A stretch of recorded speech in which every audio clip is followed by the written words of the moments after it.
So Nikhil? Yes, ma'am. So we'll start.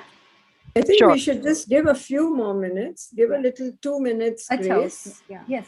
Just give 2 minutes grace. It's Okay. because Yeah.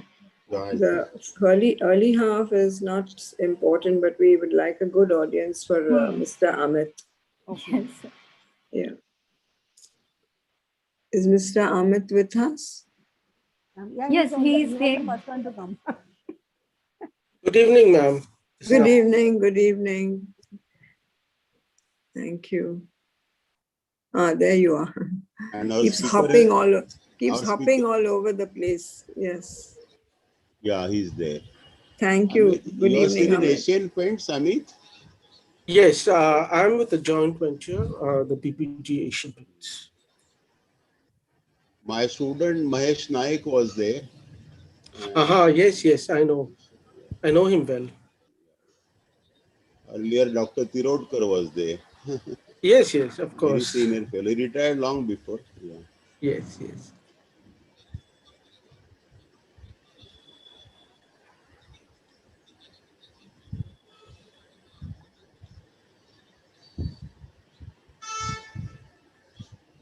You have chosen very good topic. You are taking us back to the real Indian agriculture. People should go back to that. I believe so. Yes.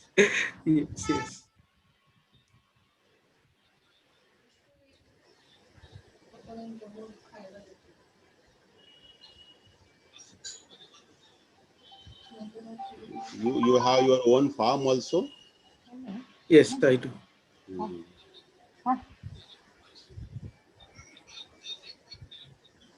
No. You are in last only. No problem. चलेगा, no problem. Okay. Then afterwards you can join. So you are saying after the talk, na? So now.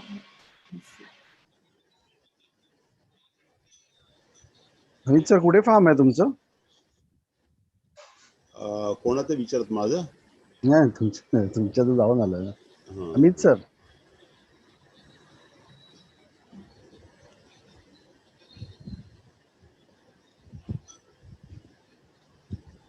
अमितजी तुमचं कुठे farm आहे? कर्जतला. Okay.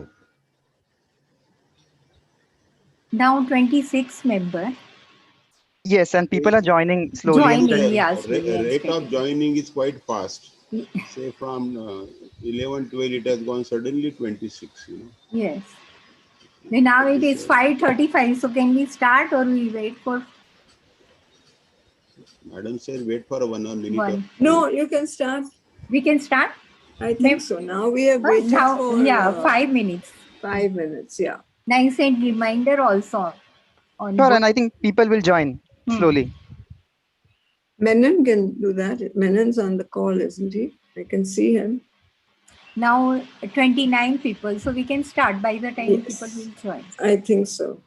Now I think people join the live stream also on YouTube because we are doing on YouTube also, na? Yeah, good. That's Okay. okay. Then we'll start, Nikhil. Sure, ma'am. Thank you. So, a very warm welcome to one and all.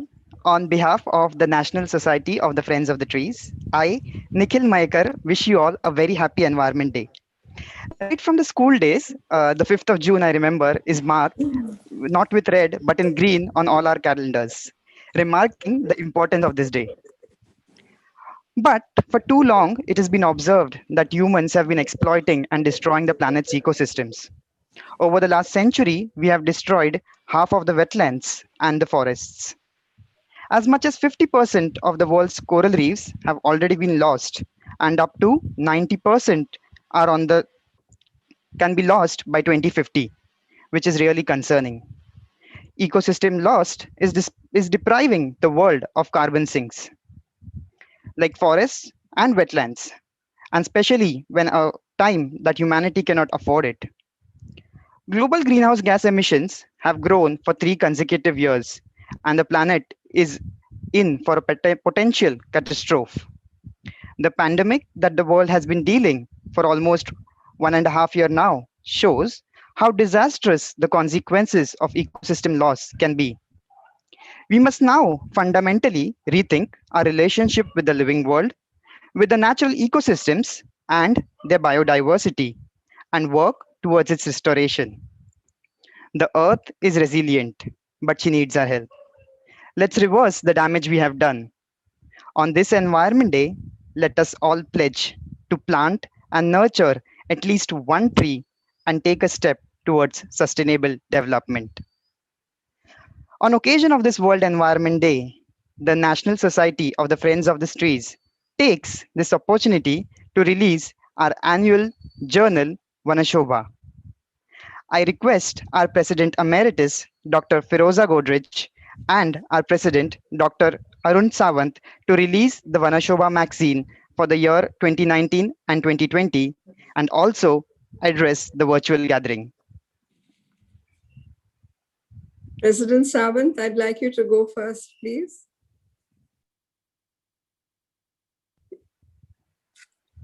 Sir, Arun, you're on mute. You have to unmute yourself, Dr. Arun.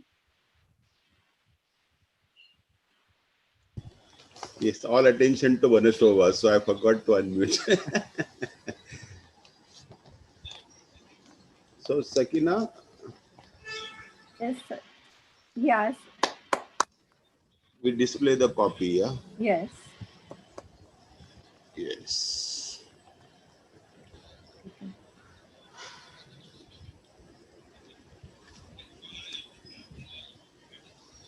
Cover 4, and the rest we are going to see later, yeah?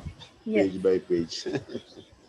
So, wonderful copy. We must applaud for this great volume, very colorful volume, and we can understand the best things come from hands of the madam and her brilliance, you know. So, and great efforts. Yeah.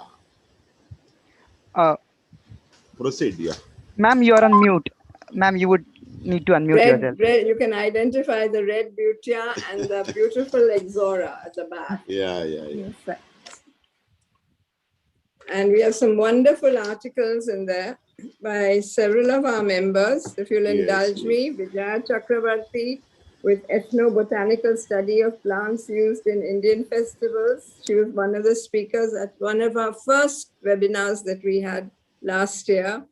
And then we have Benaz Bami Patel with microgreens, window farming for the urban dweller. We also have our evergreen Nikunj and Jyoti giving us 4 decades with junipers and bonsai. I don't want to hog the entire thing. So I would like Dr. Arun to say a few words now before you see a few of the pages of the virtual Vanashobha. I personally think it's come out very well. We're saving paper. We've just got a very few copies digitally printed, which is economical for FOT as well. So with these few words, thank you very much for all the cooperation you've given me over these years, and especially with the digital era. And I'm very, very happy with what all of you members collectively have achieved. And I must thank Dr. Kothari once more for leading the team so ably, and extend a very, very warm welcome to a very, very old friend, Dr. Arun, who will now be leading the team. And I'm there to support you.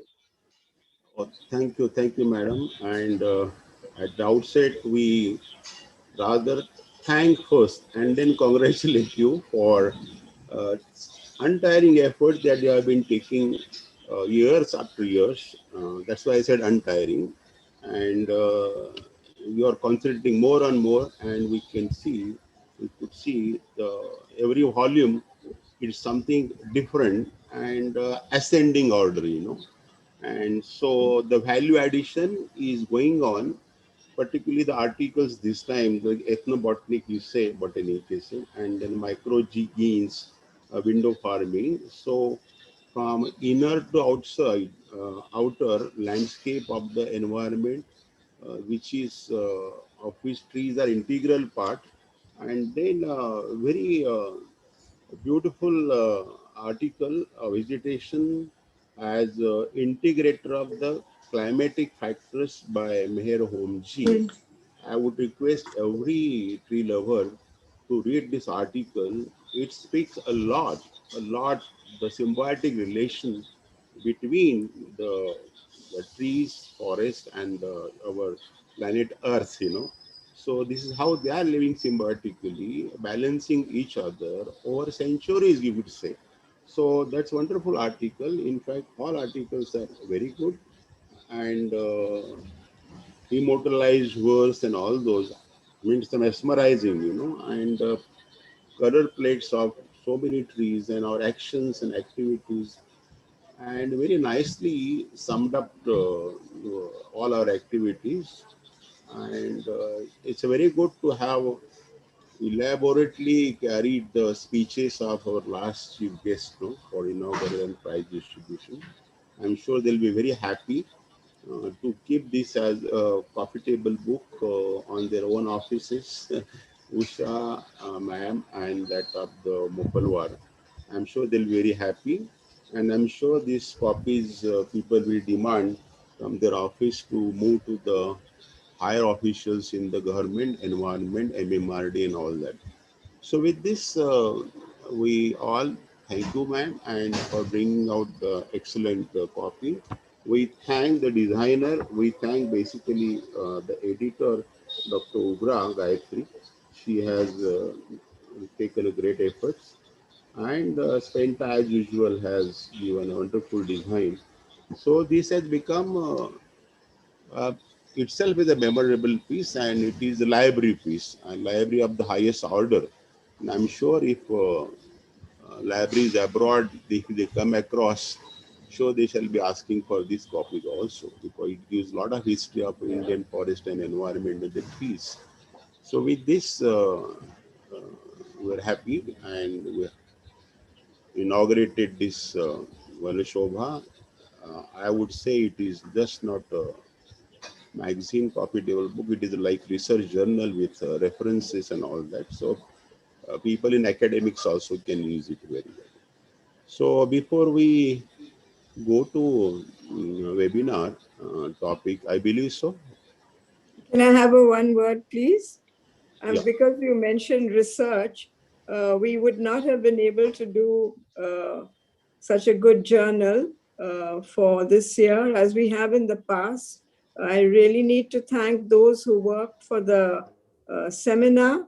A bulk of the articles come from there, and I think Dr. Rajendra Shinde is on the webinar, and I'd like to thank you, Dr. Rajendra, you and your team, along with all the people that Dr. Arun has thanked, and all the people who organize these annual events. I don't know when we'll be able to go to the Jija Mata and have our children's painting competition and drawing competition, but I hope these things will happen, if not this year, next year. But we will continue with our webinars. Thank you for your support. And we're trying to achieve the unachievable, but we will achieve it to bring out the next issue at a quicker pace. Thank you very much, Dr. Arun, for giving me permission to say these few words. Thank you, ma'am. Thank you, Dr. Rajendra. Thank you. Thank you, Dr. Sawant. Thank you, Dr. Godrej. I now move towards our webinar for the day. So, Premaculture. I'm sure all of us must have heard of this word somewhere. It was originally a word made up of two words, permanent and agriculture. But now the scope is broader, and permaculture is one of more often defined as a permanent culture. Nikhil, Yes, sir.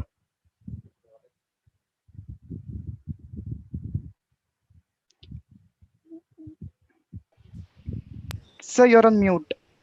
Yeah. Nikhil, they're wanting to run Sure. Sure, ma'am. they're Yeah. wanting to Run run the the e-journal. Nikit, now setting the e-journal. Yeah, ma'am, will do.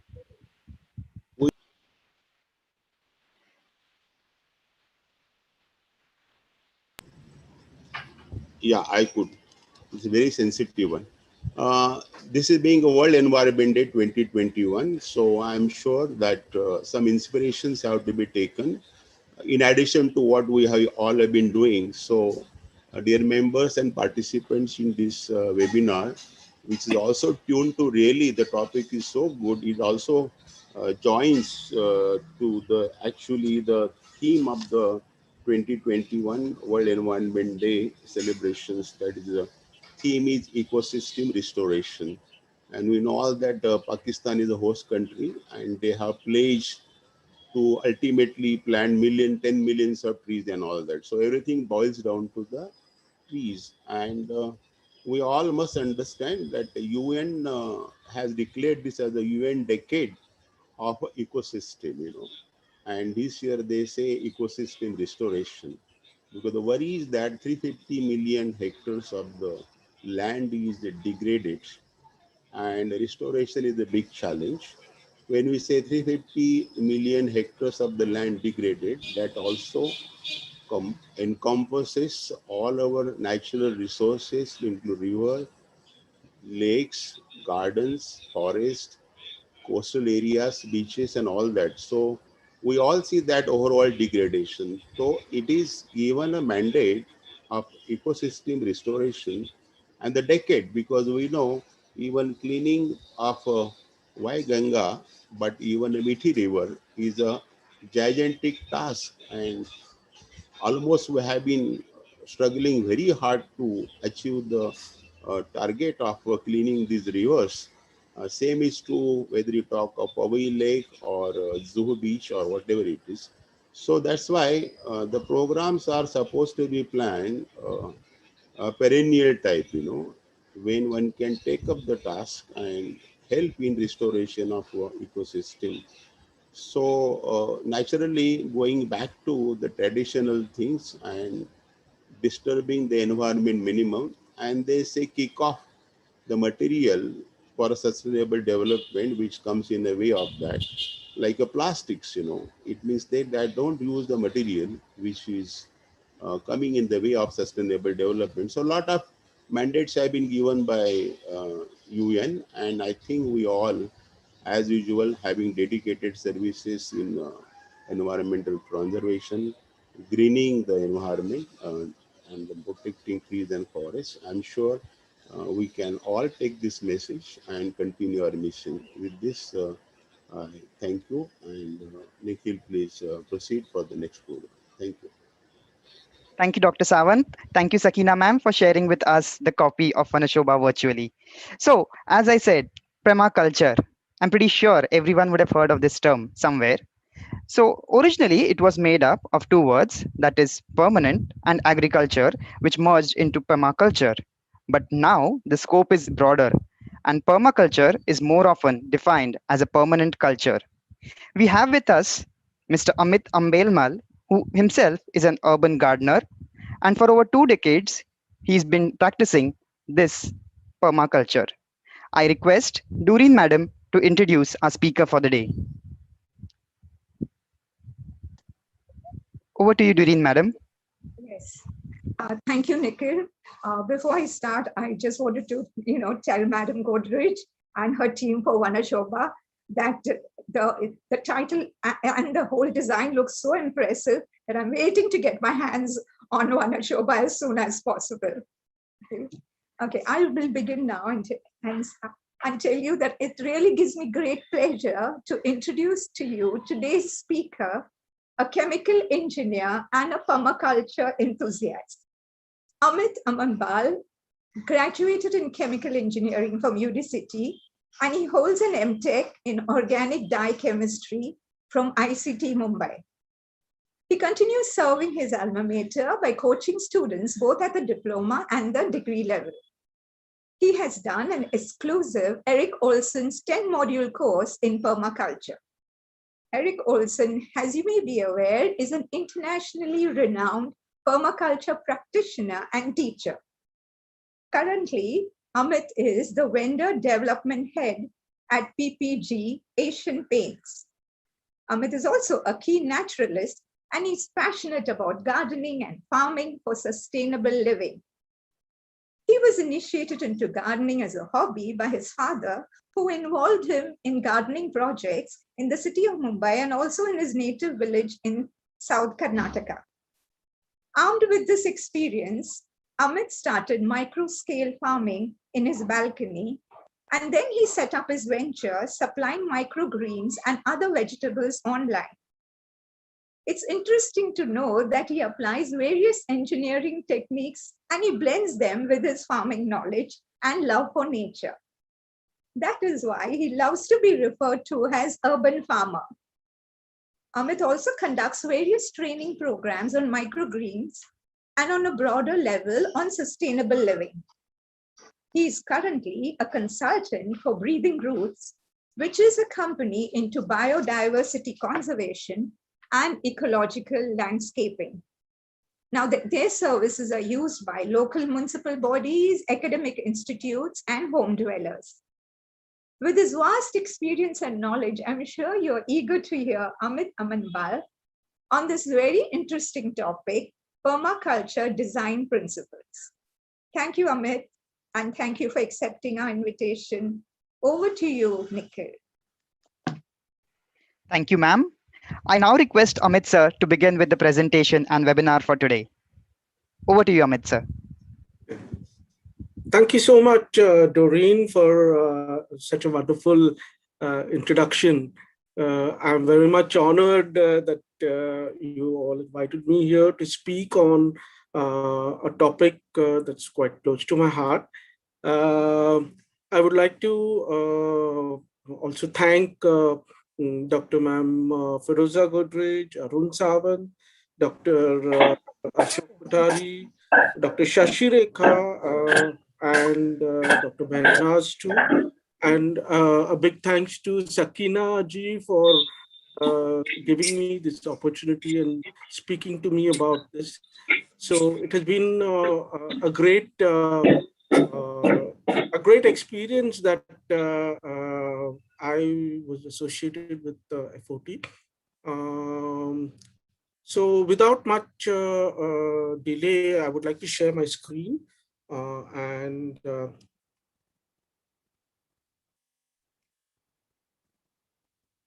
I hope you can see my screen. If someone can give me a feedback, it would be a nice thing.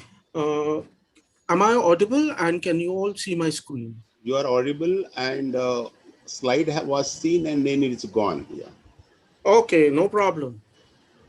Now you can see that. Now, yes, okay. yes. Yeah. Yes. Okay. I would like to introduce you to permaculture as a concept which is quite not very old, but it's quite a recent one. But when I say a recent one, it's really more than 48 years old. So today what we will learn and what we will see and possibly also have a small discussion on permacultures is basically on the principles of what permaculture is. So I just would like to start my presentation with a small a quote. You know, it's a really a nice quote that I had seen and read somewhere, and it says you can fix all the world's problems in a garden. You can solve them also all in the garden. You can solve all your pollution problems in your garden and your supply line needs in a garden. And most people today actually don't know that.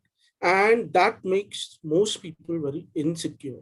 So if we have to have a life of security and a life of self-sufficiency, it's always important that we learn the basics of what permaculture is and develop our gardens, develop our spaces in a way which is conducive to its principles. So what is permaculture? So as Nikhil said that permaculture was perma and culture, which came from permanent and agriculture. It was actually a philosophy that was developed about 48 years ago in Australia by Bill Mollison and David Ormond. And the term, as you know, came to be joined later on. And that is the first hint to what it is all about. Bill Mollison was basically a wildlife biologist. What he had to do was that he started witnessing the destruction that was being taken over by humans across his country, Australia. And he was seeing that there was also a chance, he had a chance to observe some ecosystems rebalancing themselves, and adapting to that. So when he was doing this type of a study, he developed a few principles that were almost universal in nature. And these universal principles were what are the ones that keep the environment in one holistic network. So these observations, what were there, were actually came over from Bill Mollison, and then he developed this design culture. He and his student David Omden in 1978, they published a book called Permaculture 1, which was actually a design system for creating sustainable human environments. Actually, this book, I have not been able to get a hard copy of it, but I was fortunate to read a soft copy of it, which was available. And I was actually surprised to see that permaculture was something that India had been practicing since very long time. It's not that it's a new culture. It was only that Bill Mollison and David Omgren were able to put it in a very concise and lucid and a easily understood format. So basically, people started thinking that permaculture, it represents a sustainable, organic, and a home vegetable garden. Yes, it is something that is to do with one's own life, one's own way of living, and it also has something to do with how you how you think, how you take your creative abilities ahead in developing your landscape and doing your agriculture.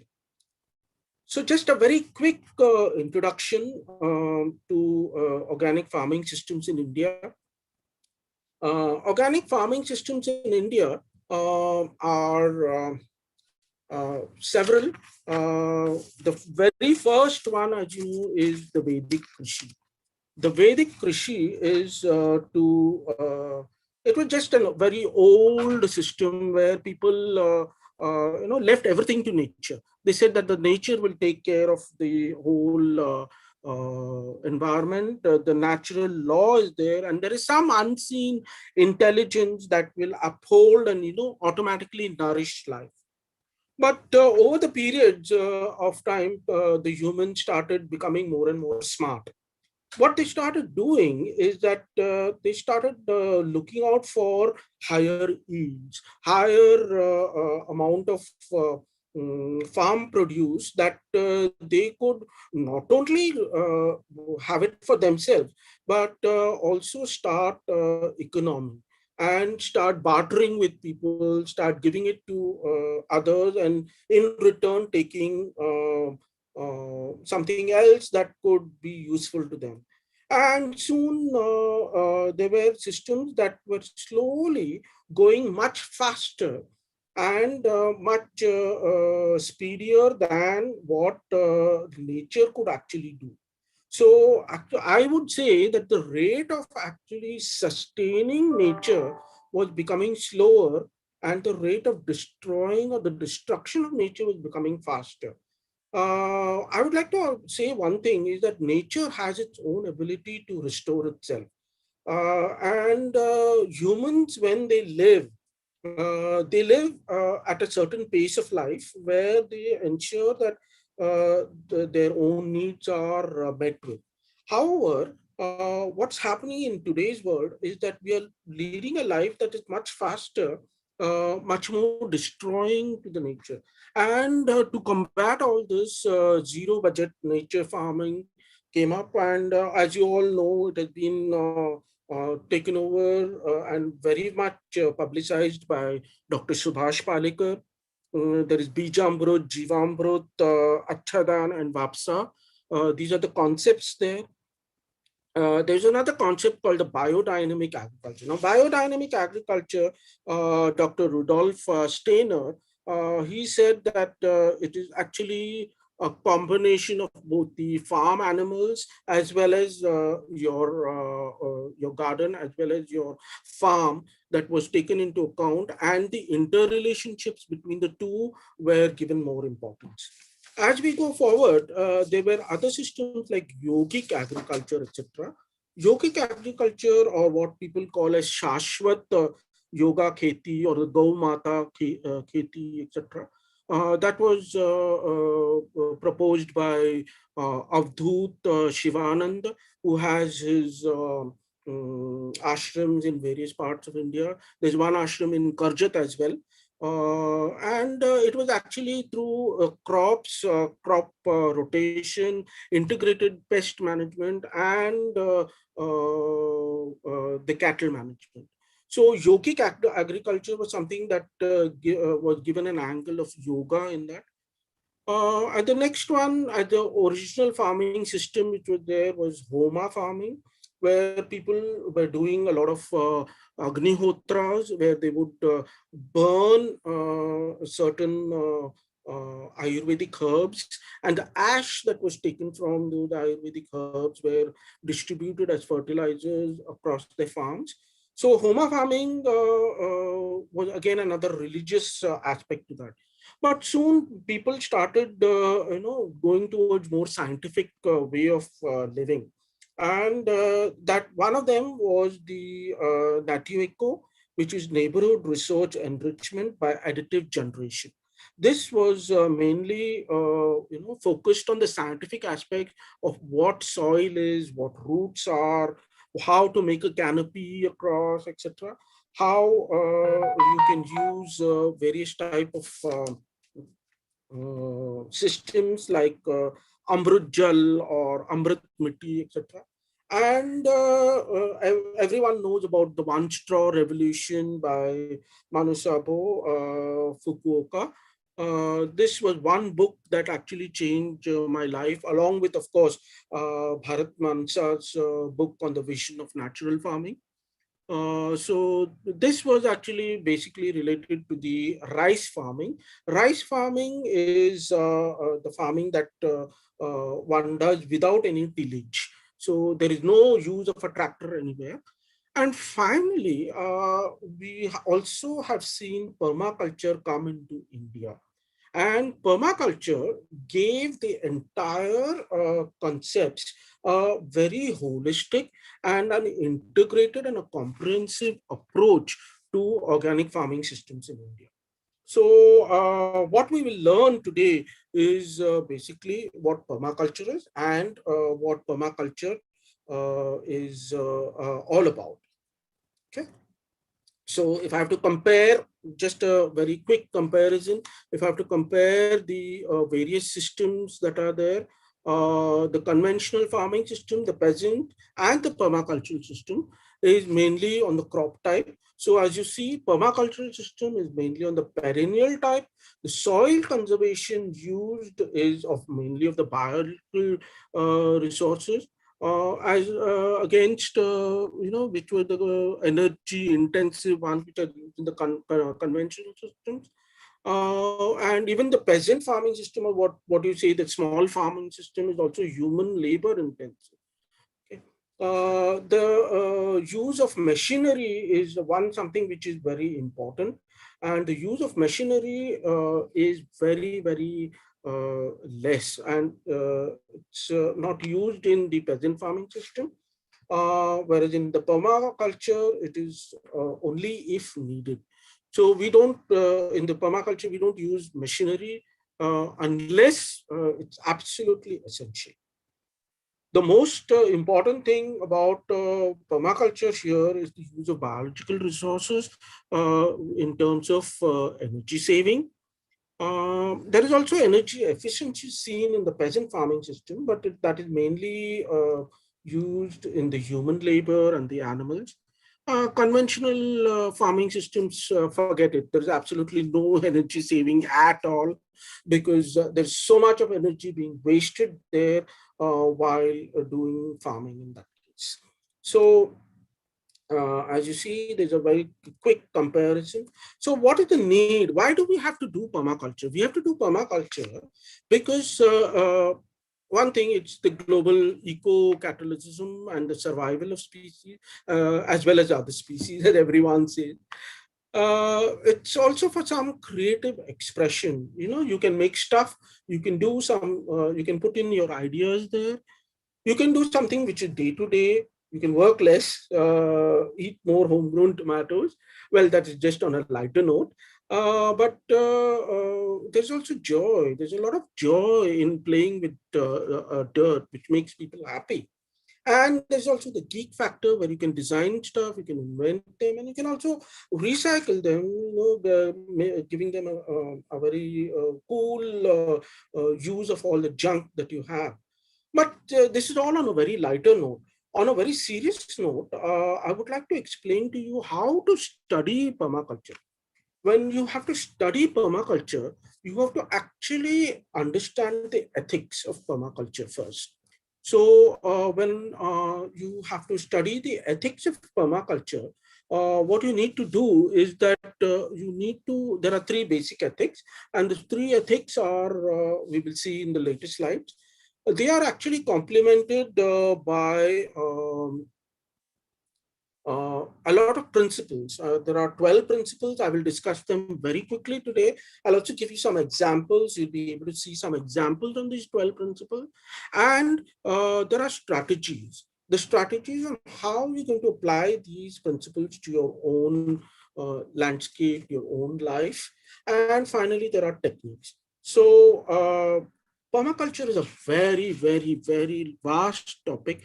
It's not possible for me to complete the entire topic in a very short time. So what I decided to do is to just touch on the ethics and the principles which are there, because that will also help you to form a base for further studies. Okay. So let us look at the three ethics of permaculture. The three ethics of permaculture is: number one, earth care; number two, people care; and finally, the fair shares, which are there. So the earth care actually is the location or the environment where you're going to live in. The environment around it, the natural systems around it. The second one is the people's care, which is related to the human that you're going to interact with, the health, the community in which you're going to live. And finally, it's the fair share, where it's the integration of the earth care and the people care to come together and generate money and generate something that would fulfill not only the basic needs, but also increase the economy and the enterprising nature of the country in general. So basically, if you go to see, this is a holistic approach that you'll be taking with earth care, people care, and the fair shares. Okay, so as we go ahead, we will also see how there are these various principles that are there. These principles, Bill Mollison had put forth the 14 principal ones, and David Omgren then went on to give the 12 principles laws. So just on a timeline, I would say Bill Mollison started his work somewhere around 1970. And he put in his 14 principles. He first put up 12 principles, and then he put a 14 principles. Because as you see, what happens is that the kind of information and knowledge keeps on upgrading. It keeps on changing. And we need to change ourselves by adopting the basic, what we call the sattva or the tattva of that, of those principles, and change and adapt ourselves to use them in our lives. So as they went ahead, then in 1991 there was Robin Francis who took over for the 10 principles. There was Rosemary Marrow who had an Earth Users Guide. This is a very beautiful book. I'm sure you should read it. And there was Gaia's Garden. The Gaia's Garden has been a path-breaking book in which there were 14 principles, but then they were actually divided into various or classified into various ecological, design, and attitude-based principles. We will discuss some of the design principles. We'll also discuss some of the attitude principles in this. And we will see how we can relate this to what we are doing in our lives in the urban city here. There was, of course, Heather Joe Flores and Starhawk, who also put forth the very same principle, of course, in a few other different words, but the whole thing actually boils down to those basic 12 principles that David Omgren had suggested in the year 2002. The book is a very beautiful book, Permaculture Principles and Pathways Beyond Poverty. We will discuss all the 12 principles which David Omgren had put forth. So to the very first principle, I'll come directly is the first principle is to observe and interact. So it's very, very important that you have to take time to observe over time before changing anything. So that means before you make a change to your environment, you need to actually observe and interact. You need to take your own time to see what change are you going to make? What is growing there now? What are you going to grow there? How are the people that are there and the animals that are there in that space? How are they going to use that space? So you need to check all that, and you also need to see how is the sun moving, how is the wind direction coming, where is the water, how are the energy levels that are there, how are you going to use them? What are the topographic tendencies? Is there a slope? Are you on a mountain, or are you on the plains, or are you in a concrete jungle? Okay, so obviously most of the Mumbaikars would say, yes, I'm in a concrete jungle now. So as we go ahead, we go to see different types of tendencies and different types of locations that are there. So I will give you a few small examples, small example. One of the examples are there, which is quite practical and functional, is the relative location. So if you look at example number one, the example number one says that if you're living on a slope, you have to take advantage of that slope. How would you take it? That you will place your water tank on that slope. You will not use pumps. You will not use electricity to make the water flow down from a high level to a low level. Obviously, because that will then, you'll be using excess energy. So imagine you having a house on top of a mountain and you're having your water source in the valley. And you need to have extra energy to pump the water backwards.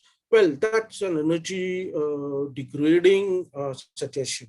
So what you need to do is that you need to actually see, sorry, you need to actually see how you can put these ideas in a better way. You should plant trees that are deciduous in winter, because in winter when the leaves fall, the sun can actually come onto your house. The sun is a very cool sun during winters, and it can actually heat your home and keep it nice and warm. And in summers, you need to have a complete canopy so that your house remains cool.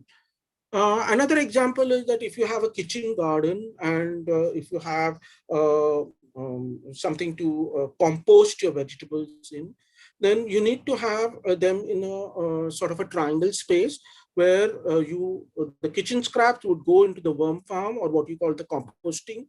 From the composting, it would come back into the kitchen garden, because that will fertilize your garden. And then again, the vegetables would come back into your kitchen. So if you have a triangle thing which is very near to yourself, that would be advantageous. You also plant trellises which are in the north-south direction, because normally when you keep put it in the north-south direction, the sun that is moving from east to west will not shadow any of the trellises. There is another example here of planting wormwood, planting trees that have intense scent. You can plant trees which are where the wind is bringing the trees onto your garden in such a way that the pests which are there have a certain receptors that they emit, and those receptors can be masked so that they can never grow and they can never reproduce. So you can have pest control done in a way which is very natural to the environment. And of course, if you're having a chicken coop, you can have fruit trees over the chicken coop, where the excess of the fruits which are there can fall down and provide fodder to the chicken. So these are some of the examples I have just given to you.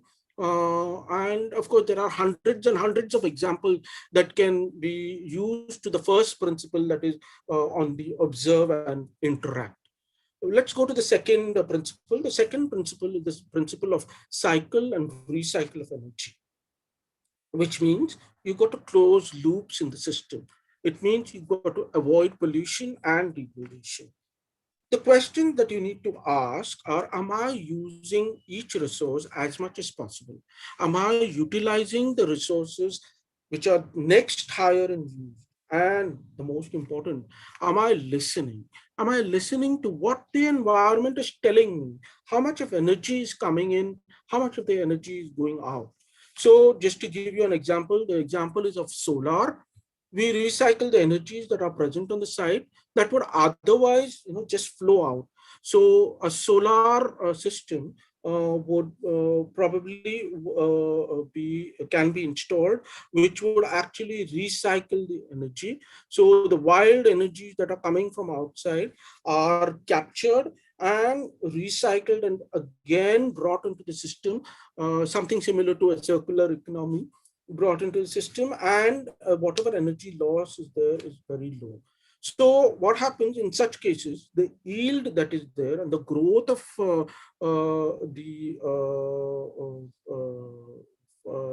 whatever you say, your farming, your produce, etc., can actually be increased in such a way.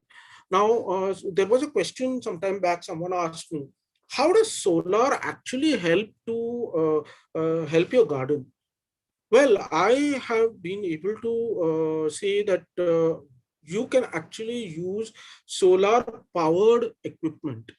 And when you're using equipment that is highly solar powered, it helps you to reduce your work and save your own individual energy. Because as I discussed in the first few slides, there was something called a peasant farming. Now, in that peasant farming, what was happening is that the peasant was using his body, his energy from the humans, which permaculture says that it is always not necessary to use human energy. It's important to use human energy, but if you're smart enough, you can also use and harness the nature's energy in a more sustainable way, so as to ensure that your energy is conserved and you can grow more. The next principle, the third principle, is to obtain an yield. Now, this is a principle that most people say that yes, it's going to destroy the environment because we're going to have more and more and more and more. But well, no, for a human life to be sustained, we have to grow. We have to grow our own food. We have to ensure that there is something that we can actually sustain ourselves on. That means we need to plan for the harvest. So what you need to think is that, will the design provide yields throughout the system development? What are the changes that would improve the long and the short-term yield? Or are there any gaps in the which are there annually, etc.? So that's most important. So you need to think when you're doing any permacultural design, you need to think that I need to obtain an yield. Because if I don't obtain an yield, it becomes the whole existence of permaculture is to naught. Make sure you harmonize with nature. Learn about and respect the boundaries that are there. Are the elements in your system stressed? Could you use different elements? Now, when I say element, what are these elements? Elements are your house. Elements are your garden. Elements are how the sun, which is there, moves across your plot. Elements are water. Where is the water body? How are you getting water from, and from where are you getting water? I mean, one needs to know, because see, we as urban dwellers, we are very complacent. As long as we get the water from the tap, which BMC provides, everyone is happy. We don't actually go to see why this water is coming to us, from where is it coming to us, who supplies it to us. We don't really go into that depth. And once we start going into that depths of the elements that are there, then we start thinking, we start understanding how we can conserve them, who are going to be deprived of them, how we can then actually share the excess that we have to the people who don't have it. So we're going to see, if are we stressed for water, because most of Mumbai today is stressed for water. So people are saying that we want rainwater harvesting, we want to do a lot of solar energy, we want to do biocomposting, etc. Okay, this is a very, very welcome move. Why? Because you're going to put less stress on the environment, less stress on the systems, because most of the systems, even the government system, can work up to a certain point. And then, of course, we being humans have our own limitations, our own constraints in implementing and executing plans and strategy. So in such cases, it's better that each individual can think over how to make the elements less stressed, and ensure that to see how we can contribute and give our something back to the environment. So that can happen only when you start harmonizing nature. You think what nature is. From where are you getting your sun? Are you getting your sun from a reflection from the various windows that are there in your opposite building, or are you getting the sun from the top? So if you're getting the sun from the actual sun, then you can definitely harness it. If you're getting water from where are you getting water from? If you're getting water from the sky, from the rainwater, you can definitely harness it. So nature is a teacher. So the next principle is that we need to learn. We need to mimic nature and use the biological resources. So how would nature do it? You think in that terms. How would nature do it? Does my design rely on non-biological inputs? If so, does as it matures, as every system matures over time. So as it matures, can they be replaced with biological ones? Okay. So I'll just give you a few examples of biological resources. Some of the biological resources are fertilizers, pest control, erosion control, fire control, and tillage. Okay, many people still don't know because about fire control. Fertilizers, yes, it's discussed everywhere. Everybody is discussing biocomposting, green manure, dynamic accumulator, nitrogen fixing plants, etc. People are thinking about pest control. How are they thinking? They're thinking in terms of biodegradable materials, like simple things like neem oil and stuff like that. But then there is also biotechnology, and biotechnology makes use of insects, makes use of fungi, makes use of bacteria, which can actually feed upon other bacteria and actually don't allow them to grow. Now, these fungi, these bacteria, etc., are harmless to humans, and they do not affect humans in any way, but they are detrimental to the growth of these pests. So you can use pest control, insects, and other type of organism. Erosion control, control where water hits the seashore and we have a degradation of our shore. because I'm talking in terms of Mumbai, but there is also in terms of the mangroves which are there, which protect us from severe cyclones, etc. And fire control. Most of the people don't know that there are certain trees that are fire retardant trees. Trees that can actually be planted to resist fire because they don't catch fire immediately. In fact, they are fire repellent. And planting of certain trees where there is some risk where fire can take place, one can actually plant those trees there. I would recommend that if you have an industrial setup, you can definitely plant those type of fire retardant trees around your setup so as to contain the fire in that.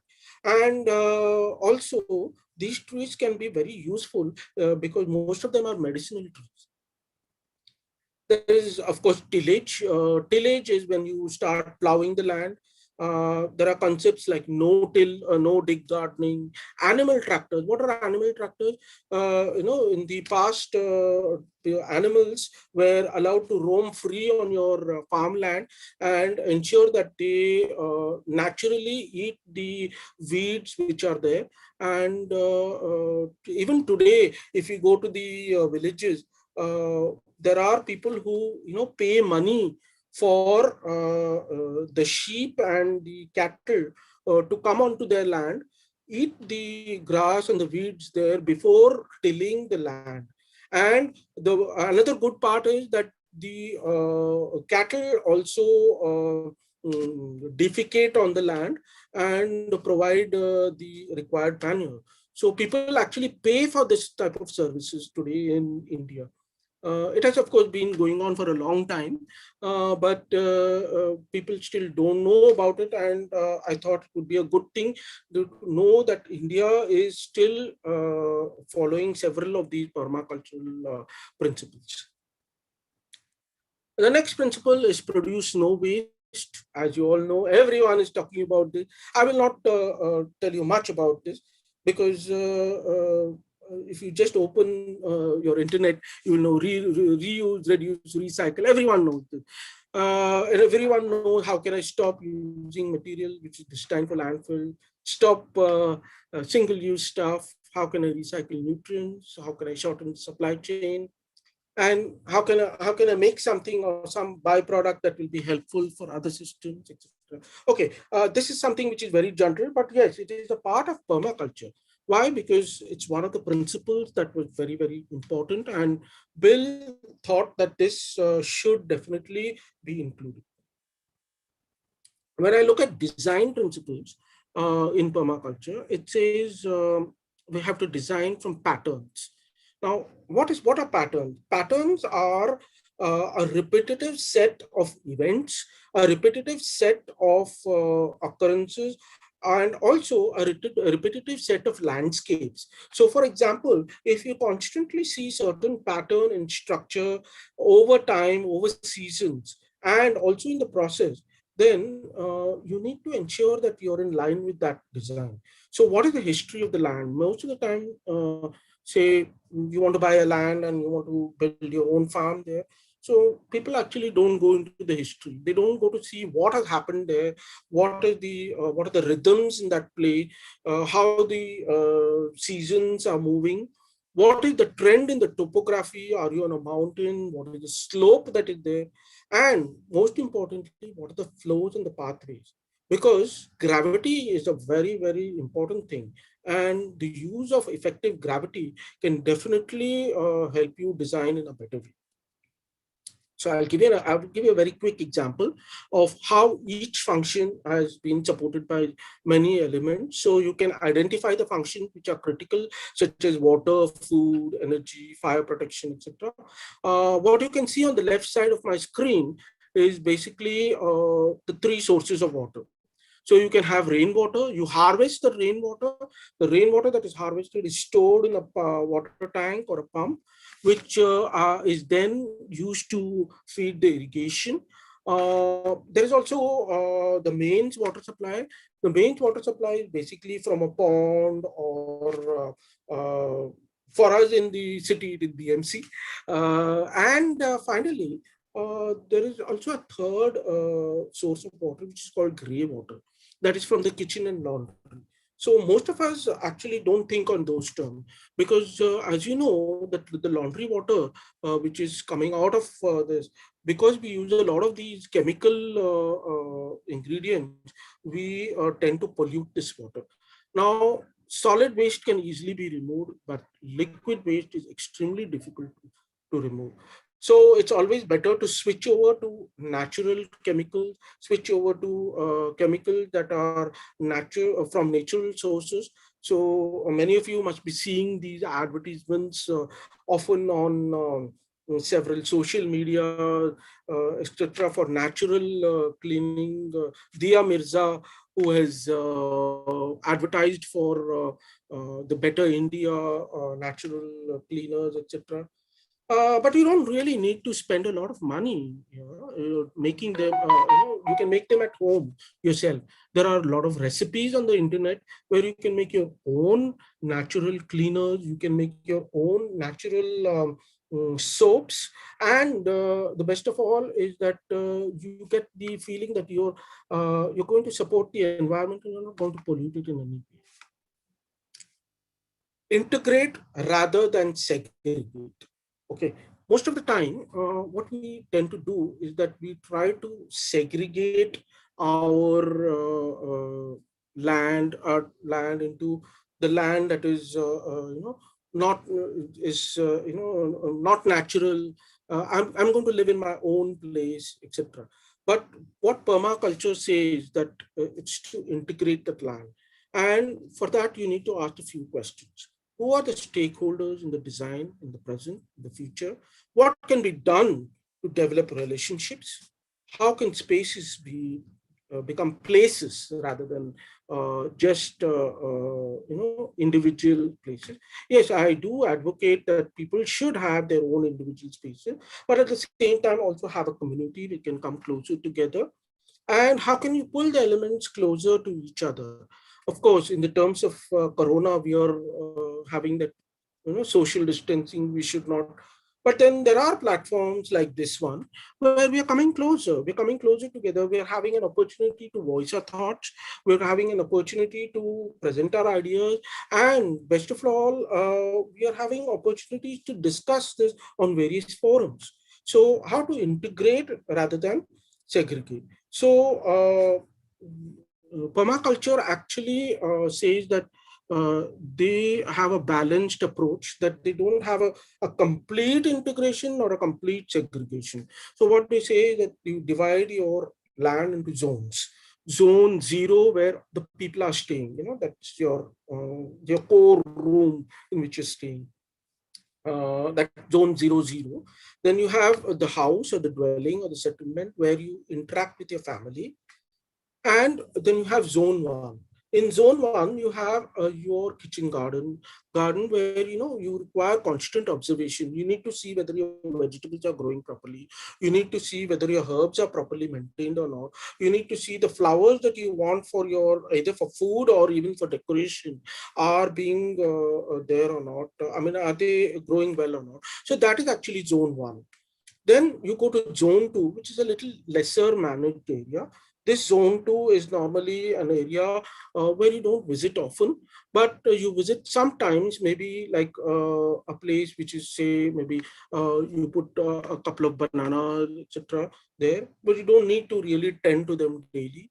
And as you go to zone 3, is where it's an occasional visited area. You don't really visit it often. Finally, there is zone 4 and 5, which are where you only go there once in a while, maybe to forage for certain foods, like maybe suran, etc. You may want to grow in that area. And you leave zone 5, you leave it untouched. That's the natural unmanaged zone. Okay, so you do something called a zone planning, and then you do something called a sector planning. In each of these zones, you have these sectors. Then you look at the slope, and based on the slope, you have an efficient energy planning. I have to tell you one thing, is that These zones need not be in a circular concentric form as been shown here. They can be overlapping, they can be integrating, they can be in any place.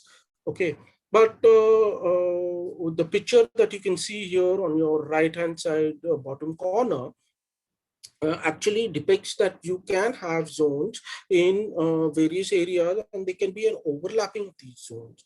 Okay, so you need to think small. You can't when you're doing permaculture, you can't just say, okay, I'm going to do permaculture of the entire Mumbai city. No, not possible. You can't even do an permaculture of even your own society that you're living in. So you've got to think small. You do a permaculture first of your own house. You got to see what you can grow there. You got to see what are the vegetables that you can grow there. Can I start with a small thing? How small can I start with? And also have a backup plan. Okay, my idea is going to fail. So now what if my idea fails, what am I going to do? How am I going to make the use of the best available space that I have? And can I do it in less space? Because small, they say, is beautiful. So just in the terms of a farmland, is that we need to use perennial plants instead of annual plants. I just heard Dr. Sawant say this in his introduction. He said that it was used for a lot of perennial plants that were there. And also use biological resources, use of alternative technology. And yes, look at plant stacking. Many people don't know about plant stacking, is that actually if you have say, I'll give you an example of an urban gardener. You have a pot, and that pot, you can actually grow 3 vegetables in that pot. It's called the corn sisters plot. The pot, you can grow a corn, and you can also grow a vine around it, and you can also grow herbs which are there in the space that will mulch the pot. So you can have a plant stacking system. In most of the gardens which are there, it's called a forest garden. There are actually 7 layers of these gardens. The first layer is the canopy, which is the canopy that is formed by the large trees. The second layer is the smaller trees or the dwarf fruit trees that can be there. Then you have the shrubs which are there. The shrubs are mainly shrubs like currants, berries, karvanda, they say. Then you have the herbaceous layer, and then you have the root crops of and then you have something which grows over the soil, something which is like a grass, which is there. And finally, there is also a vertical layer, which are the climbers and the vines, which are there. So you can select actually all the types of these layers and ensure that the smallest of space, you can grow as much as possible. So you do something called a succession planning, that is the stacking over planning over time. Okay, so let us look at it in a very quick way. The stack functions. Can you swap any elements out of that? And can you, make one, substitute one for the other? So I'll give you some examples. Some of the examples are the planting of trees. Please, someone, please tell me if I'm overshooting the time, okay? Because this is a very vast subject, and I'm, going on this. So, if someone can tell me about this, I can then shorten it fast. Okay. Coming to the 6:40 now. I think I might already short the time. No, it's okay, Amit. No problem. You can. I'm extremely sorry about this. I lost this when I was speaking. Finally, of course, I would say be creative, because the seed of the solution is in the problem. So this completes actually the 12 principles. The 12 principles have okay, someone has given me a signal to stop now. Fine. I would just like to close this in a short I would like to say, how many of you have seen gardens like this? Have you seen gardens like this? If you have seen gardens like this, I would like you to go to menti.com and type a code in this. Code is 56030.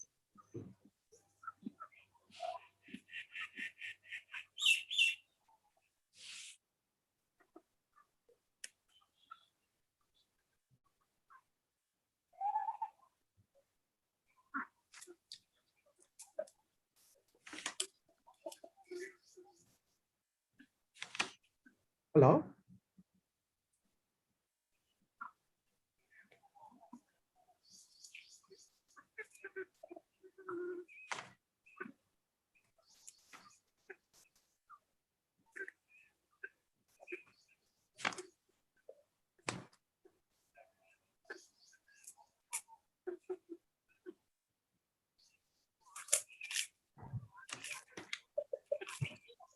Hello? Am I audible? Yes, Yes, you're audible, sir. audible. Yeah. I would like to go to, if you can go to menti.com and use the code 560300742.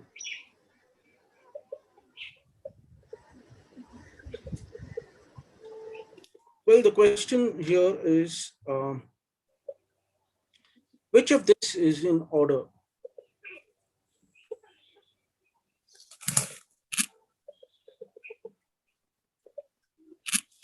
Are you able to see my screen of the? There are two sections of the slides. One is a design garden, and the other one is a natural forest, like with some kind of. Exactly. So, is it possible for you to go to menti.com? You can, yeah. Okay. Maybe someone, yeah. Okay. Someone has actually answered here, and they have said that the wild forest is in more in order. Okay, one person has answered this. Good.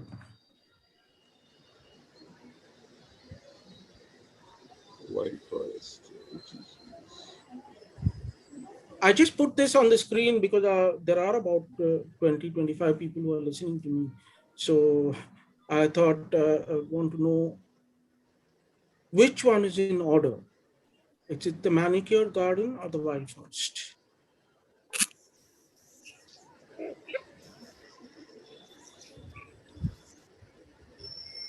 What is your question? Manicure Yeah, garden and wild forest. One is 100%, and the other is a 0% manicure garden, because yeah. it So is. actually what you're doing is that your responses are being seen here.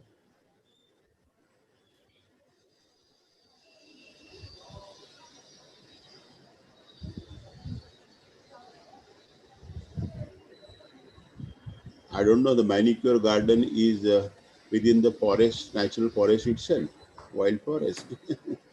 Yeah. Okay. Uh, well, I'll answer this for you. This there is always a many people say, uh, if I have to say, "ये कितना अच्छा garden है, ये तो क्या है, ये तो जंगल है." Okay. But actually, when you go to a permaculturist, what he will tell you is that he will tell you, okay, this is nice enough. The one you can see on your left is nice enough, but I would like this more. And the reason for this mainly is because what you see in the what you see in your left side is more related to aesthetics and convenience. And what you see on the right side is more on the cooperative relationship between the species, the stability of the environment, etc. So when I say which is in order, I would say the right answer would be the one on the right side. And what you see on the left side, yes, it looks nice. Everything is beautiful. It's very convenient. People can walk around and enjoy themselves. But what happens in the main thing is that when you live in a place that is left to nature, there is a lot of cooperative relationship between species, and there is a lot of stability. Can you believe it? This garden that has been shown here has been taking more than 100 kilowatts of energy every day to maintain it.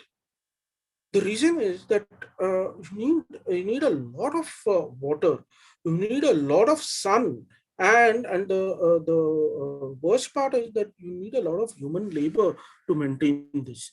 So in the concept of permaculture, the right side one is more conducive.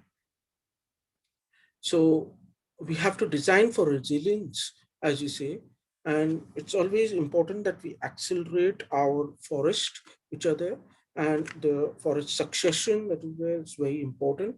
And you start from the reverse. You start from making planting trees first, and then going towards the perennial and the annual plants. Okay. Um, I would like to close my my session today for saying that we have to look for an interconnection, a connection that would be for the placement, for functional interconnection, for more efficiency and lower maintenance. So there are attitudinal principles. Everything works in both ways. So if you do something to the environment will react back in its own way. And permaculture is everything is information, imagination, and it's also very intensive. Okay. So thank you so much for listening. This is the short integration of the ethics, the strategies, and then the principles that are there. So these are the principles that have been put, and these are the ethics which are there. So all of them have been brought together in one slide. So thank you so much for listening to me. And I'm really very honored that you all sat back and actually listened to me for so long. So, Sakina ji, can you take over? Thank you. Yes, thank you, Amit, for I'm very sure there must be a interesting. lot of questions. There will be a lot of questions Yes. now. Nikki, Yeah, now you over Yes. can to put Nikki. it. Thank you, Sakina ma'am. Thank you, Amit sirs, for such a wonderful and informative session on permaculture. I now request Behnaz ma'am to begin with the question and answer session. If there are any questions in the chat box or on the YouTube live link that we were having. Behnaz ma'am, over to Yes, you. please. Yes, please. Thank you, Nikhil. And good evening, everybody. And a very happy World Environment Day to each and every one of you here. Sir, your lecture was so fascinating. The webinar that, like me, I'm sure everyone was taking down notes. So, and Oh, we were so attentive. We were literally writing as if we were back to our college days. And it was really a wonderful experience. So, there have been comments on appreciation of the session. There are many comments on thanking you for that. And then there is one question from Manik Gade. Can you name yes. some fire resistant trees? Yes, some of the fire-resistant trees Yes. which are there are trees like willow wood. Willow wood has been really very good as fire-resistant. Trees like Arjuna, which is there, is a fire-resistant tree, mainly because it has a lot of latex coming. Almost all latex trees that give out latex are fire-resistant. The reason is that these latex trees are they don't burn, they don't burn at all, and they do not allow fire to spread. Now, there is, of course, a chance that you need to plant them very close to each other.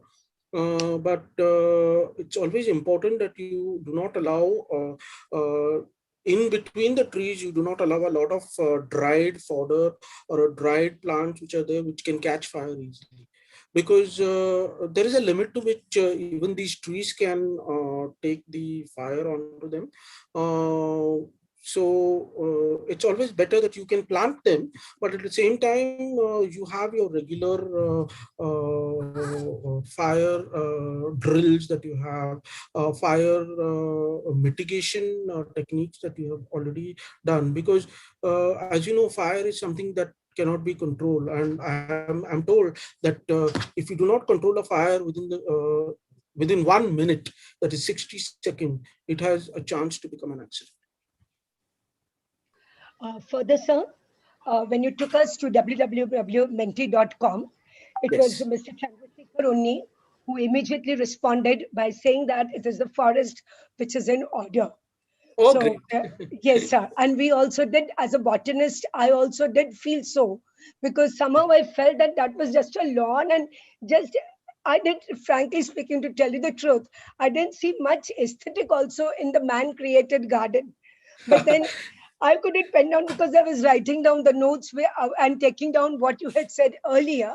And Yeah. we really learned a lot today. Thank you so much, sir. Thanks a lot. Yeah. If there are any further questions, please write them in the chat Uh, box. We I can just read them want out to, to sir. Benas, can I have some Of query? course, sir. Sir, you would be there for the concluding remarks also, always, sir. Please, sir. Please. I'll put two questions together. One is Yes. what is the scale of operation for permaculture? And I would not 100% go with the theory of conventional agriculture is annual and permaculture is a perennial. And my image of permaculture in conventional way is like wadi, what we call wadi, you know.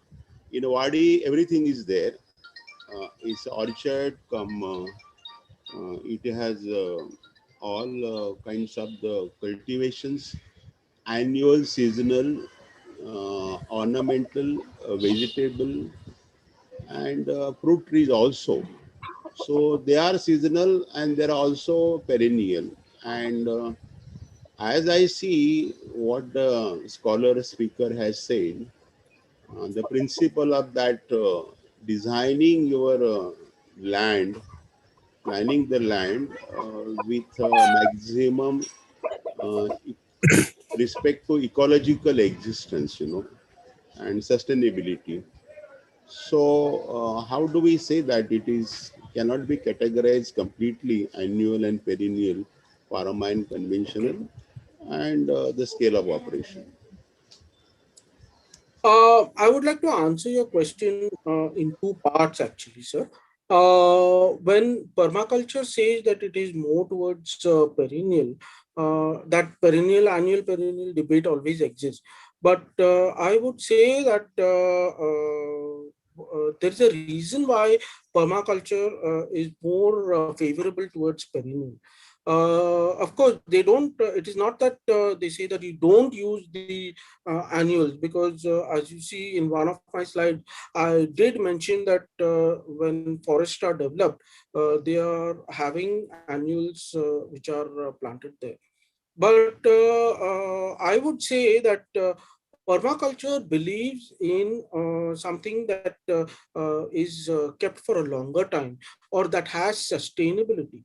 Now, if you look at annuals, it's obvious. There is, nature can never be, nature is never perennial, actually, if you go to in the real sense of term, because everything has its own life. There are trees that can die, there are plants that can die, and that can grow again in the next season. But when I look at the word perennial, it has a term which is connoted to basically a few years of existence. So when I say that permaculture is more favorable to perennial, I would say that it would look at long-term sustainability of obtaining an yield, as well as long-term sustainability of using flora and its interaction with the fauna and humans around there.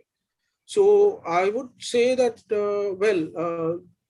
from the perennial annual debate that happens most of the time, I would say that permaculture has been a little more favorable towards perennials, but it does not reject the theory of having annuals as well, because annuals, I feel, personally, I feel are required, maybe for having certain yields that we can, because most plants, we have to take cognizance of the fact that most plants do die, and you can never have something that can live forever. So you need to have that in your mind that, well, you're looking at something that is ever changing. Yeah, not using fertilizers and fuels and all that. So the seasonals likely is like a good biomass, a regular biomass, which can feed to the perennial trees or whatever it is, kinds of forest or trees, so that the carbon maintenance is done and no Correct, fertilizers are exactly. required to do. So Exactly. they're like a symbiotic relations between annual and perennial and seasonals, you know. Yes, yes, yes. We live with both of them. See, So what is when the scale of operation I was asking? yeah, to answer your first question, I would say is that the scale of operation in permaculture, when Bill Mollison had done it, he had done it over a very large farm of about 25 acres. So he had when he was doing it, he was doing it from a very large scale of operation. But however, I feel permaculture can be scaled down or can be scaled up. But as you try to scale up or upward, the kind of interaction, the kind of knowledge that you're going to get, the kind of clues that you're going to get is going to be more and more complex. So what happens is that when you design for such large system, it is extremely difficult to design for extremely large system. So Bill Mollison, what he said is that you think small. You start maybe with your small garden. And I would like to show you one slide which I had not shown in my presentation, is the slide of urban permaculture, which means you can do permaculture even on your balcony. It says that plants are good for health, and actually urban permaculture, it saves you a lot of money. It reduces your carbon footprint, as you rightly said. And these perennials, they help the local insect pollination and improve the indoor air quality. It keeps mosquitoes away, it cuts down your food cost. There's a lot of food from your garden that is more healthier, so you can eat your own grown food. It reduces your fertilizer cost, and it strengthens community because you have community gardens where you can come together and grow things together. Okay, so today, in the city, we rarely have any community garden. Just those very few gardens which are there where people come together, they grow food for themselves, and they share the food. Most of the time it never happens that way. It happens that people have their own balcony and they live in that small area. So there is a urgent need today to have community gardens where people can come together and then grow their own food. Of course, the last year and this year, due to COVID, things have been difficult to come together. But definitely, I'm sure in the coming years, this is possible. And it's possible to have an urban permaculture as well. So when you say the scale, it can be in your balcony or it can be a very large land, but then the complexity and the kind of treatment that you're going to give will vary.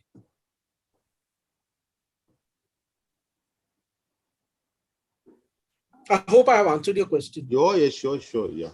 Let others also have some discussions or questions. Yeah. Can I So ask there are one? some more questions also. Yeah. May I please continue? Yeah. First of all, again, comments for of appreciation from Mr. Oh, Narendra. I'm honored. I'm very much honored. Thank you Yes, so please. much. But I would like the audience also to listen to this, that it was very interesting and an informative talk. Again, very informative insight presentation on permaculture principles, providing guidelines to follow and practice. Extremely interesting, informative, and lively presentation. And thank you so much for the wonderful presentation. Mr. Tushar Desai would like to know how to practically implement the permaculture. What are the yardsticks to understand whether I'm doing appropriate work or not? Okay. What we discussed today was just the principles. What we didn't discuss today was the strategies, and we did not discuss the techniques of having permaculture, because this would then be it would be my 10 module course, which went on for 3 months. So what we didn't discuss today were the strategies and the techniques that were there. But today there are several people who have studied permaculture and who have implemented it in their own lives, in their own, because I feel permaculture is a way of life. So they have implemented in the way they want to, in a very small way. Some of them have done it in a very large way. Some of them have done it on their terraces. Some of them have implemented permaculture on their farms, on their small plots of land. So it's that if you ask me the question how to implement it, I would say first read up the internet and understand the principles well. And after you understand the principles well, you look at strategies on how you should start conserving energy, how to reduce your waste, how to ensure that you are living a life that is more conducive to the environment. So there are, of course, consultants who can help you to do this. Or if you want to do it on your own, then you can read up on the internet. There are books. Several books are there. Some of the books are also available as soft copies. Some of them are hard copy. So it requires a little interest into this topic, and then you I can summarize that in saying whole concept and Tushar's query also. I'm also practitioner of small farming, wadi type orchards, and also large agriculture. But yeah. with the knowledge of permaculture, scientific study, reading the books, I'm sure we can transform what is existing, whether larger or smaller agriculture or wadis, and apply the principle of permaculture. We can really have a voluminous returns and more useful for maintaining ecology and environment, carbon footprint, and recycle whatever what it is. So I think conventional farmers need to know, although the orchard owners, the principles of permaculture, and they can convert the whole agriculture or wadi, whatever they have, into scientific principles of this, and I think that will give good result. That is what I can say. Of course, you're absolutely right on this. Absolutely right. Because reason you mentioned, I said the ships, in my all these shepherds, they bring the ships in the summertime. They go from village to village. So we chase them and tell them, oh, please bring the all that had into the my farm. They would make them to sit for 2-3 days. So all that defecations, urinations, and side of their residence over there, and would improve the field like anything. And in return, not a cash, they just want anaj, dhan, or some money, And it is a sort of a symbiotic relations that they also want a place where they can get water, good shelter, security, no theft, and then they move after 2-3 days to them. So this practice adopting is in existence in agriculture. So that you rightly mentioned that, I was very much convinced about these old traditional practices and many more. I don't want to take much more time because the subject is so interesting and so vast. Amit sir, what are the possibilities of joining you as an intern at your Karzat farm? Pardon again? What are the possibilities of joining you as an intern at your Karzat farm?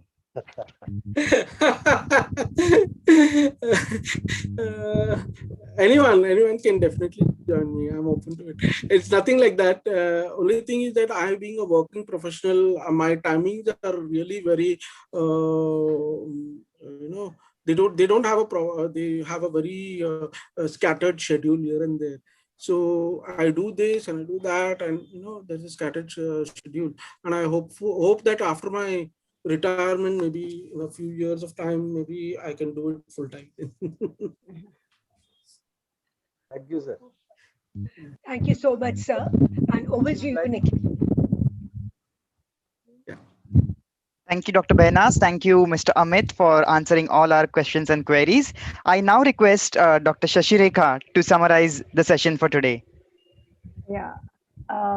Good evening to all, and because I'm addressing the public now, it was a very good talk, Mr. Amit, and I really enjoyed it because I'm basically a botanist and I enjoy anything that is spoken about plants.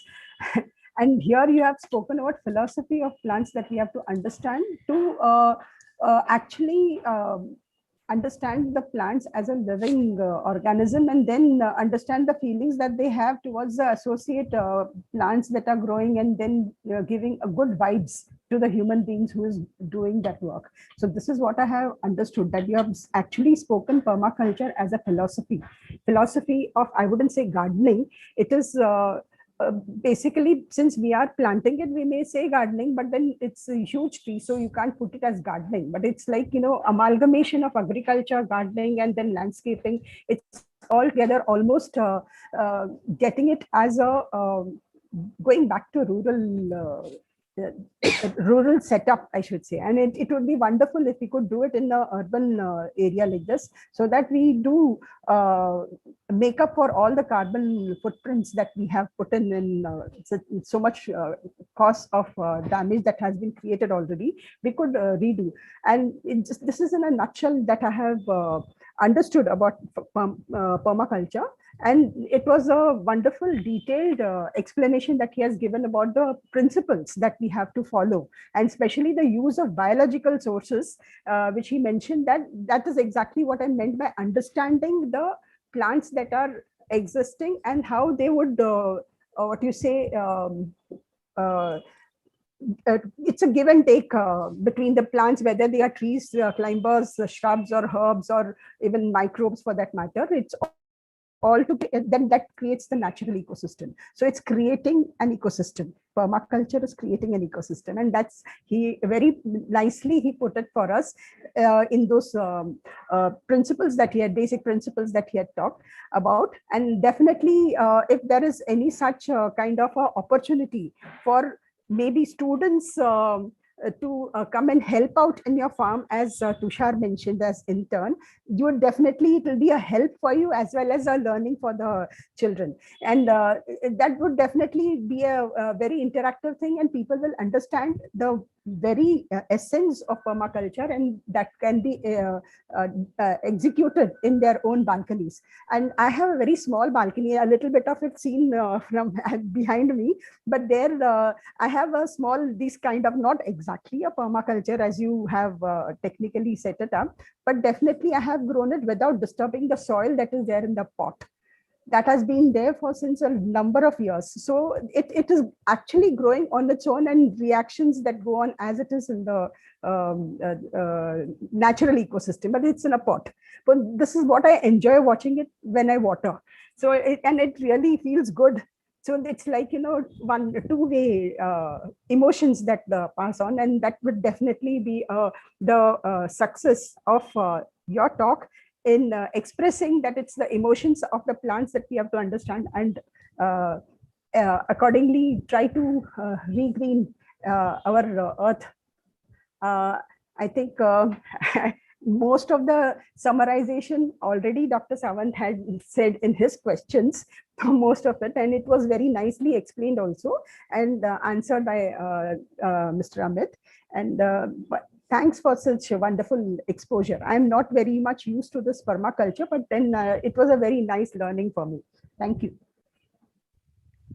Thank you, madam. Thank you for summarizing the session. Yeah. I now request our secretary, Sakina madam, to present the vote of thanks for today. Sakina ma'am, over to you. Yeah. Good evening, everyone. Today we celebrated World Environment Day with two major events. One is we launch our first time we are launching we launch our digital version of the One Soba. It has many interesting articles, so I request all the participants to view it electronically on our website. and on our Facebook page. And second one, and I thanks to Dr. Godrej and Dr. Eddie Sawan for releasing our physical journal and uh, their thoughtful address. Second part is second part. Part was Mr. Amit's talk on permaculture design. It was really very interesting and informative. I have heard many of his talk and I learned many things from that. I learned composting, enzyme making, then so many more things. And so thank you, Amit, for accepting our invitation and giving very interesting talk.